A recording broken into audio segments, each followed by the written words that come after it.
Howdy, this is Manic Mark, and welcome to the Manic Mark Show. Today I'm featuring a story that I just remembered and some music.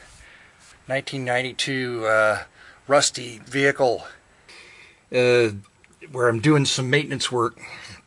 I'm going to be changing the transmission and transfer case fluids. I've already done the front and rear differentials. One thing about changing your own fluids in your car when you're and that's after you get all those the plug, the things that screw onto the bottom of the pins that contain the fluid, you take all of them off, you drain the fluid in the garage, and then you drive the car for like 10 miles to shake every last drop out, because you don't want any of those old fluids to be in there to gum up your new fluids.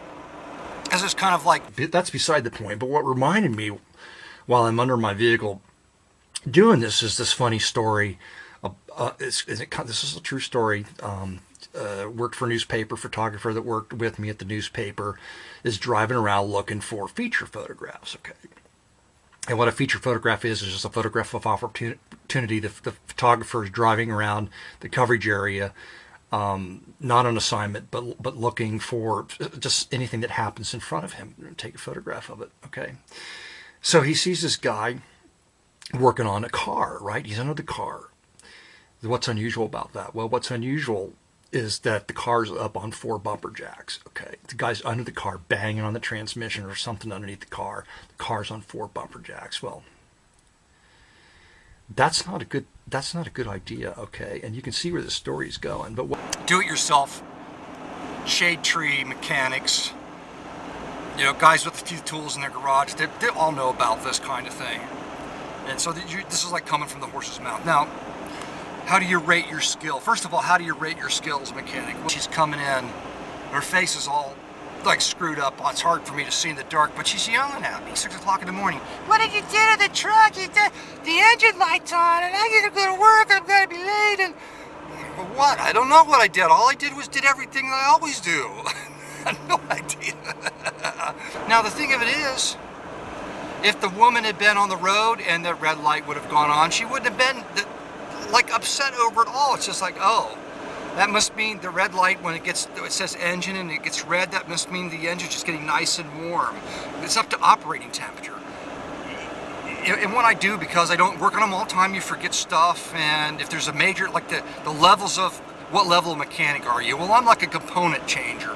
If I can identify what component's wrong, is gone bad, I can get it. Now, if something is wrong that affects something else, or something inside something big that needs to be fixed, like in a transmission, forget it. Well, I could take the transmission out and put a new one in, but I'm not going to go into the transmission to figure out what's wrong and fix it. I should just go ahead and do it like everything else. Hey, it'd make a great video, right? Okay, let's get on to the last thing. I'm going to run out of... There might not be time for a song today, because there's so much to talk about. Let me turn this on, turn it back off again. What makes it even worse is that inside the car, there's 2 or 3 kids jumping around, going crazy, The car swaying back and forth. It's like, oh man. But he doesn't, you think this would be a good photograph to shoot, right? Like put this in the paper and say, don't do this. I don't know. But anyway, he didn't shoot it because he'd been told earlier, or around that same time, that it was a good idea for the photographer not to shoot photographs that put their coverage area in a bad light. I'm on my way to Goodwill, by the way. Saturday mornings at Goodwill is 50% off everything, and there's a senior's discount. And frankly, I'm running late today, so I'm a little bit nervous. As a mechanic that's basically a component changer, whatever I do, and even if it's just changing the oil, like in the transmission case oil, I got to go back, and even though I've done it before, in 30,000 miles, I've completely forgot. So I go back to the manuals, okay? So let's start with the changing the transmission. Well, so that means you got to crawl under and say, oh yeah, I've got the thing, I got to go get the other thing, and you got to crawl out. And as you get older, crawling in and crawling out is a lot harder than it was when you were younger. When you're younger, it's just like, oh, I just got to get this. When you're old, it's like, fuck it, you got to lay there for a half an hour to get the strength to crawl back out from underneath the vehicle to get what you need, okay? Manual, the transmission shows 2 plugs, but the diagram is A, B, and C, okay? But A is referred to as the fill hole. It's not a plug. Well, it's a little tiny diagram, 4 and 6 cylinders. Then there's another diagram that says 6 cylinders. Okay, they're all on the same side of the transmission. Well, you get under there, there's 1 plug. That aside, I get under there, I'm under there, and I'm going to bed, and I have to get up, and I go to the other side. And I finally figured out, well, in this transmission, unlike any of the information in the manual, the fill plug's on one side and the drain plug's on the other side of the transmission. This transmission is not like what's in the manual. It has a lubrication chart, and on a lubrication chart for different temperatures, it specifies different weights of oil. So for the temperature that I normally operate the mower at, I have the oil ready. I go out and buy a filter, and it's telling me a different weight of oil that's not in the manual, on the dipstick. Well, this is how you know, your perception of what goes on around you and the news is manipulated. Well, in this case, because it's a blue collar, you know, I live in a blue collar, generally a working class, sort of, I hate to say it, like redneck or hillbilly area, country. You know, I'd say that with any kind of disdain, but people are going to do with what they have. Okay, here's a guy, he's needs to do something to his car, doesn't have center blocks, he has 4 jack stands, and he was probably, you know, forced to watch the kids or something, you know, so he was doing what he needed to do, and luck turned against him. Okay, and look under the vehicle real quick to make sure there's not any oil spewing out, because when I did that, there was oil spewing out all over the ground. Well, what happened was because you're getting some kind of warped perspective, you know. And granted, I go back to, you know, how much space do you have to manipulate? How much space do you have to put in news or time and all that? And there's choices to be made. And there's, you know, management is sensitive to who buys the newspaper and where the money is and who the advertisers are. Oh man, there's just a host of ways that you could be manipulated. But in this case, especially since the photographer heard a call come over the scanner, an ambulance being sent to the same street where this guy was on. So he goes back, and of course the car has fallen off the jacks and crushed this guy and killed him, right? In case I run out of time and have to do a new Manic Mark show, it'll be the Manic Mark show follow-up. But they didn't even shoot that, you know. There's 2 parts to this. The upfront part, which is this is not a good idea. And or just, you know, here's the thing. You don't even have to editorialize it. You just run the photograph, and, you know, if you can get a name and address and the guy doesn't care, it's just like, hey, here's something that happened. It doesn't have to have any kind of message. You don't have to have any kind of message like you shouldn't do this.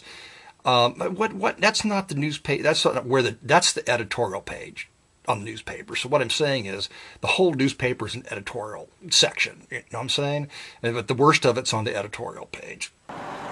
You know what lets your heart down most, even though anybody could have looked through the pile of records at any time throughout the week, is that when you go in there and somebody's looking through the records, you're thinking, oh, and they're like, if they're in the middle of some stack, you wonder if you should start at the left-hand side or the right-hand side of them, and they're going to take everything good. Well, it doesn't always happen that way, because I've been in thrift stores where people have gone through records and I'm thinking, oh man, they can't possibly have left me anything. And I go through and there's plenty of things that people don't want that are waiting for me. Being under my vehicle reminded me of that story. And now for the Manic Mark music segment where I play an album.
I keep up my vehicles and I drive them forever, you know? And that's the way to avoid frickin' property taxes, to drive the most crappy piece of shit and live in the most crappy fucking house you could live in, because the robber barons at the city and the county level, like, penalize you for your achievements. If you can afford a nice car, they penalize you. Here around here, it's property tax. Every year you got to pay on whatever they consider the value of your vehicle to be. You have to pay property tax on it. The house that you live in, if you keep up the house that you live in, you know, keep some nice windows in it and paint it and keep the yard up, they penalize you for your efforts. That's right. Come on, just turn in front of traffic. Don't. You could have made it. You could have made the turn. Don't make me sit through another red light. Come on, now, go, go, go, go, go, go, go. I do have a problem with school buses, because kids ought to just be walking to school, you know? The government pays for all these programs like Kids Are Fat. How could we solve that problem? Well, you can make them walk to school, for Christ's sakes. That's how you can solve the problem of kids that are overweight. I don't know what the deal is. And that's after that woman told me, like, oh my God, I get so many records in the back. I just get tired of putting them out. Well, and then after she said that, she hasn't put any out. Maybe she's tired. That could be. I'm going to have to park over here. Oh, it's so crowded, I'm going to have to park over here. I got to go now. Anyway, thanks for stopping by, and I hope you're no more afraid now than when you clicked a clicky thing.